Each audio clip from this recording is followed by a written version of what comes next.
Hi, I'm Dr. Rahul Chawla, consultant neurologist at ISIC Hospital, Vasant Kunj, Delhi. Migraine और headache में actual में क्या difference होता है, आइए समझते हैं। माइग्रेन एक तरह का न्यूरोलॉजिकल डिसऑर्डर होता है। इसमें पेशेंट्स को टेंडेंसी होती है एक पर्टिकुलर काइंड ऑफ हेडेक होने की। इस हेडेक में फोटोफोबिया यानी कि लाइट से एवर्जन, फोनोफोबिया यानी कि आवाज़ से एवर्जन होता है, नौजिया होती है, वॉमिटिंग होती है।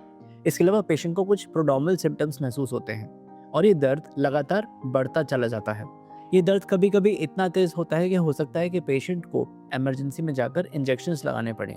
ये दर्द कभी कभी इतना परेशान कर सकते हैं कि लोग अपना डेली रूटीन की एक्टिविटीज़ भी ठीक से कर नहीं पाते। माइग्रेन एक बहुत ही कॉमन बीमारी है जो कि दुनिया भर में लगभग समझ लीजिए 15 से 18% तक आबादी को प्रभावित करती है। पर क्या सभी मरीजों के लिए दवाई की आवश्यकता होती है? ये निर्भर करता है कि माइग्रेन की फ्रिक्वेंसी एक्चुअली में कितनी है। अगर माइग्रेन की फ्रिक्वेंसी 2 या 3 से ज़्यादा है हर महीने में, या फिर जितनी बार पेशेंट को माइग्रेनस हेडेक हो रहे हैं उसकी सिवियरिटी इतनी ज़्यादा है कि पेशेंट की डे टू डे एक्टिविटीज़ में इफेक्ट पा रहा है, तो ऐसे में हम पेशेंट को कुछ प्रोफाइलैक्टिक मेडिकेशंस स्टार्ट कर सकते हैं जिससे कि माइग्रेनस हेडेक होने की टेंडेंसी कम हो जाए।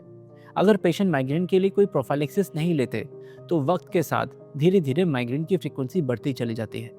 कभी कभी पेशेंट को माइग्रेनस हेडेक्स इतने ज़्यादा होने लगते हैं कि लगभग डेली बेसिस पर मरीज को पेन किलर मेडिकेशंस खाने पड़ती हैं, और कभी कभी ये पेशेंट्स सालों तक पेन किलर्स खाते रहते हैं और इससे उनकी किडनी पर विपरीत असर भी पड़ सकता है।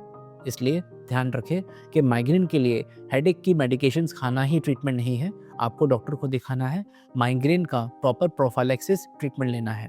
और माइग्रेन का प्रोफाइलैक्सिस का मतलब सिर्फ दवाइयाँ नहीं होती, हमें अपने माइग्रेन को भी समझना पड़ता है क्योंकि माइग्रेन के कुछ स्पेसिफिक ट्रिगरिंग फैक्टर्स होते हैं।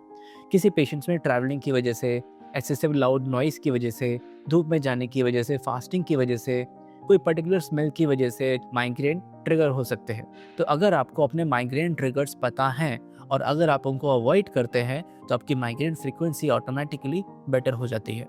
इसके अलावा एक चीज़ का ध्यान आपने और रखना है कि जब भी आपको माइग्रेनस हेडेक हो तो आप तुरंत ही दर्द की दवाई खा लें। अगर आप दर्द की दवाई खाने में डिले करते हैं तो आपका दर्द तो पूरी तरीके से ठीक नहीं होगा और हो सकता है कि नेक्स्ट डे तक आपको हेडेक दोबारा से हो जाए। इसलिए माइग्रेन होने पर दर्द की दवाई तुरंत खानी चाहिए। एक और चीज़, अगर आपको माइग्रेन है तो आप ध्यान में रखिए कि आप एक डिसिप्लिन्ड लाइफ जिए। कहने का मतलब है कि आप कम से कम 7 से 8 घंटे की नींद लें। मॉर्निंग में ब्रेकफास्ट ज़रूर करें क्योंकि बहुत बार फास्टिंग में होने की वजह से माइग्रेन हो सकता है। एडिक्वेट अमाउंट ऑफ वाटर आपको रोज़ पीना है क्योंकि डिहाइड्रेशन की वजह से भी माइग्रेन हो सकता है। अगर ट्रैवलिंग करने पर आपका माइग्रेन बढ़ जाता है तो ध्यान रखिए कि वो आपकी ट्रैवलिंग कंफर्टेबल हो। अगर आप इन सभी चीज़ों का ध्यान रखते हैं, अपने डॉक्टर को दिखाते हैं, तो माइग्रेन आपकी नॉर्मल ज़िंदगी में कोई प्रभाव नहीं डालेगा। Thank you so much.